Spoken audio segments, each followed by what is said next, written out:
How often have you heard this? Somebody says, those cookies are just addictive. A new study suggests that they really are. Researchers found foods high in sugar can trigger the same response in your brain as drugs. Dr. Mark Hyman has studied the effect, and he joins us at the table. So I'm thinking, Dr. Hyman, good to see you, I think. Good to see you, yeah. So those of us who like You're not the going to cookies, like what I'm going to say. No, I don't think so. The cookies, the cupcakes, and the pies, yes. It really can be as damaging as drugs. What kind of drugs are you talking about before I get to... Cocaine, heroin, Really? yeah, all the addictive drugs light up the addiction center in the brain. Sugar does exactly the same thing, and anything that turns to sugar, like white flour, white potatoes, starch of any kind. So what did the study show exactly? Well, the study by Dr. David Ludwig and his colleagues at Harvard showed that sugar, or anything that raises your blood sugar quickly, causes the brain addiction center to light up. And they actually did a fascinating study. It's groundbreaking.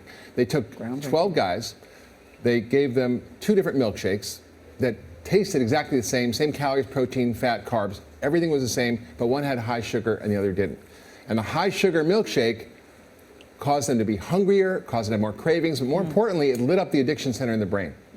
And this happened like 4 hours after they took the... Yes, 4 hours, yeah. Right. So they had a big spike and then crash. And I experience this every day. Absolutely. Like millions I like and milkshakes millions too, of by the way. Americans. But so, I mean, so this, how do you kick this? Well, this is something that we can stop, and the reason we have so much obesity, 70% of Americans, 40% of kids, is because we're eating a diet full of refined and processed sugars and starches. So basically, getting rid of those things or having them as a treat rather than as a staple is key. And having protein with each meal and good quality fats like olive oil, nuts, and seeds, those will help balance your blood sugar.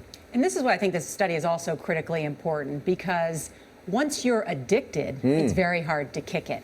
That's so right. this has a lot to do with what we're feeding our children Absolutely. at a very early age, when all of those cells and neurons are growing. Yeah, I mean, right? imagine if Kobe Bryant was promoting cocaine water on television. What would that be like? I mean, this is exactly what's happening, and we have to rethink our approach to food marketing, to the approach to how we let our kids have access to these foods. I mean, this has got to change, because this study is groundbreaking. That changes the conversation. And the calories matter. The calories really matter. I was out to lunch yesterday. The bread basket came. There were 5 pieces of bread. I ate 4. Yes. My friend Scott only had 1. And I'm thinking, I really want, because at one point I wasn't even hungry. I was just eating. But I'm thinking, all right, then I'll cut back on calories later in the day, but that's not good. No, the calories aren't the whole story here. This study showed that there was exactly the same calories, profoundly different effects on biology and brain.